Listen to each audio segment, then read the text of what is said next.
হাসরের ময়দানে রহমত ছাড়া কোনো উপায় নাই। আমি দুনিয়াতে বড় বড় বুজুর্গ দাড়ি টুপি যুব্বা বা পাগড়িওয়ালা দেখবো উপর করে শুয়াই নাক ঘষে ঘষে জাহান্নামের দিকে নিয়ে যাচ্ছে।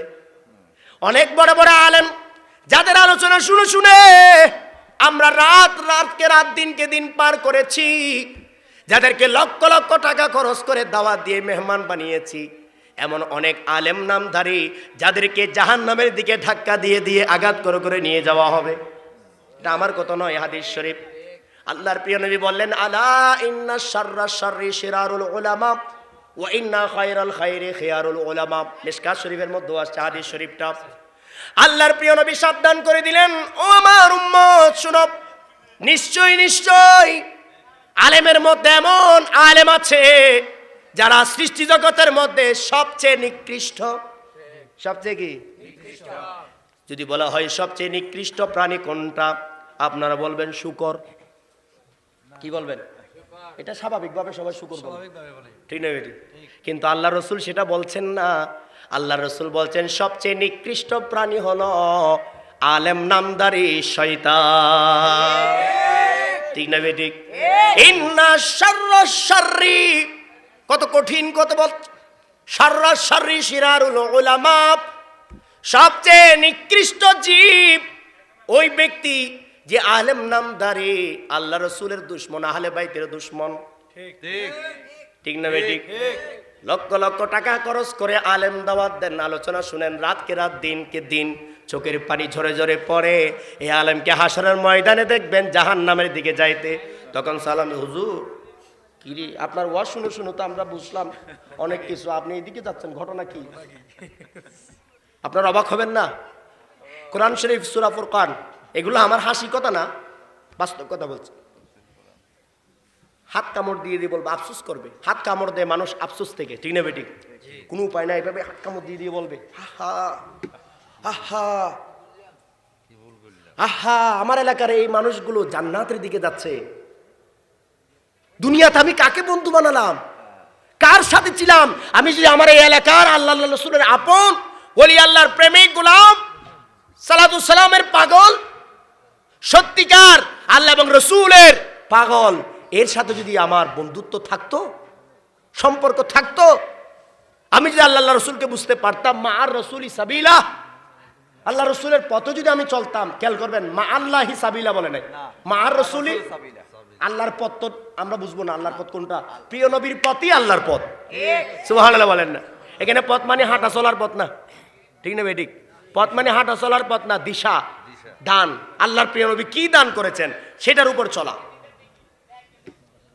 আফসোস করবে হাত কামড় দিয়ে দিয়ে, আল্লাহ আমি যদি একে বন্ধু না বানাইতাম, আজকে এই বন্ধু আমার কোনো কাজে আসছে না। যে বন্ধু আল্লাহ রসুলকে চিনে নাই দুনিয়াতে, কবরে হাসরে সে কোনো কাজে আসবে না। সেজন্য প্রিয় নবী বলতেছেন, আল মারউ মান আহাব্বা, বুখারী শরীফের হাদিস। হাসরের ময়দানে সেই তার সঙ্গী হবে দুনিয়াতে যে তাকে ভালোবেসেছে। ঠিক, আপনি যাকে দুনিয়াতে ভালোবাসেন তার সাথে হাসর হবে। আপনি আল্লাহ রাসূলকে বুঝলেন কিনা, জানলেন কিনা, ভালোবাসলেন কিনা, আপনিও আমার থেকে ভালো বুঝেন। আপনার মনের কথা আমি জানি না। মনে বললেন ইয়া নবী সালাম আলাইকা, ভিতরে ভিতরে বললেন শিরিক শিরিক শিরিক। কি বলেন? এটা কি আমি জানবো? কি বলেন? মনে মনে জিয়ারত করলেন আল্লাহর ওলিদের, আবার বলেন না বেদাত বেদাত বেদাত। ঠিক না বেঠিক? এরকম কিছু বাটপার আছে কি নাই? দুষ্ট মানুষ আছে কি নাই?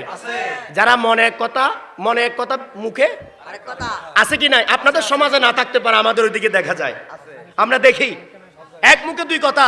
ওই এদেরকে দিয়েই জাহান্নাম উদ্বোধন হবে। আমার কথা নাই, এদেরকে দিয়েই জাহান্নাম উদ্বোধন হবে। মনে এক কথা মুখে আরেক কথা বলা, এটা মুনাফিকের আলামত। ঠিক না বেঠিক?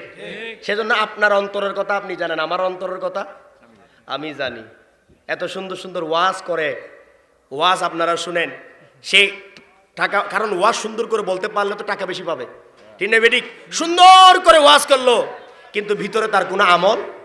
প্রিয় নবীর প্রেমের কথা বললো সারা রাত ধরে ধরে, আপনারাও সে প্রেমের কথা শুনে কান্না করলেন, কিন্তু সকালে উঠে আবু জেহেলের আচরণ করলো প্রিয় নবীর পক্ষে, আর সে রইল না। তাহলে এই ধরনের আলেম দিয়ে কোনো কাজ হবে না? বলে না কাজ হবে? সেজন্য হাসরের ময়দানে জাহান্নামীরা বলবে, কেন আমরা অমুককে বন্ধু বানালাম? আফসোস করে করে বলবে, আল্লাহ রাসূলের আপন কেন ছিলাম না?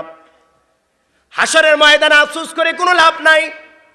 কঠিন বিচারের দিন, সেই দিন শুধু ফয়সালা হবে, সমাধান হবে, রেজাল্ট হবে। দুনিয়াতে আমাকে ফয়সালা করতে হবে, আমাকে পক্ষ বাছাই করতে হবে।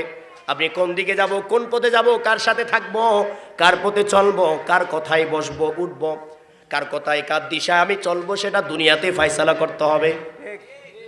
বলেন ঠিক কিনা? আপনি যদি দুনিয়ার কাজ আখিরাতে করেন হবে না। দুনিয়ার কাজ দুনিয়ায় করতে হবে, আখিরাতটা হবে সমাধানের জায়গা, রেজাল্টের জায়গা। তাই এই দুনিয়ায় আমাকে আল্লাহ এবং রসুলের পূর্ণ বিশ্বাসী হতে হবে। যদি আমি তা না হই, তাহলে কবরে হাসর আমার নষ্ট হবে, ধ্বংস হবে।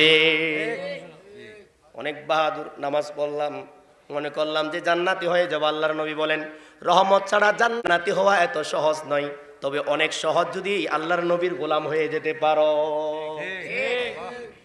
সিদ্দিক আকবর একবারের জন্য বলে না আমি জান্নাতে যাব কি যাব না।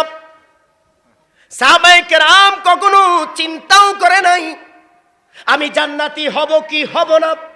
শুধু চিন্তা করেছেন দুনিয়ায় আমি নবীর পক্ষে আছি কি নাই। আওয়াজ বলুন সুবহানাল্লাহ।